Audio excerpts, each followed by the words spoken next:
People have known for a long time that socioeconomic status correlates with all sorts of measures of health. In the United States, you look at the 5% wealthiest and the 5% poorest, and there's a 25-year difference in life expectancy. That's a pretty dramatic thing, and you find that basically in every westernized society, not as extreme as in the United States, but it's there. So all along, there was a very simple explanation. Aha, poor people cannot afford to go to the doctor. But it's not that, because you look at countries with universal health care, and there is that same relationship between economic status and health. So you say, oh, okay, poor people are living next door to toxic waste dumps. They're living in dangerous neighborhoods. They don't have the money to go to health clubs. They don't have the money to buy healthy foods.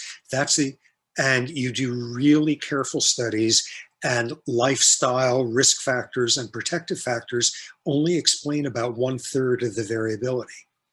And what you see is exactly the studies you alluded to just now. You look at somebody's objective socioeconomic status, and that's a predictor of their health in all sorts of ways. But even better, you ask them about their subjective socioeconomic status. When you compare yourself to other people, how do you feel like you are doing? And somebody's health is better predicted by their subjective sense of their socioeconomic status than their objective. What does this tell us? It's not being poor that's bad for your health, it's feeling poor. And what's the easiest way for a society to make you feel poor? To surround you with all the things that you don't have, to show you the inequality in your face every single day out there. All that inequality does is take the people who don't have enough and remind them over and over and over again of that. And what you see is, insofar as poverty is a predictor of poor health, it is statistically mediated by subjectively feeling poor, which is statistically mediated by the degree of income inequality surrounding someone. And what you then see is, what does a lot of income inequality do? It makes for a society in which people don't trust each other, in which people feel like they don't have peers, in which people feel like they have no voice, they have no efficacy. Sociologists have this term social capital, the amount of trust, the amount of emotional reserves that people have in depending on each other. When societies are unequal, social capital goes down the drain, it disappears, and that's the driving force on the poor health. And the best demonstration of that is when you look at what diseases are most sensitive to socioeconomic status, inequality, so on. It's the diseases that are most centrally sensitive to stress.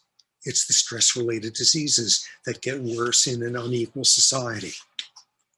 And maybe the last point, at least in the United States, you could go all day long telling people about how unfair this is for the poor, how unfair it is, and the people in charge may or may not care in the slightest. Something that should make everyone, even in the ruling class, sit up is when inequality increases, everybody's health gets worse. The poor's health gets much, much worse. The middle class, moderately worse, but even the wealthy, their health gets a little bit worse as inequality goes up. Why is that?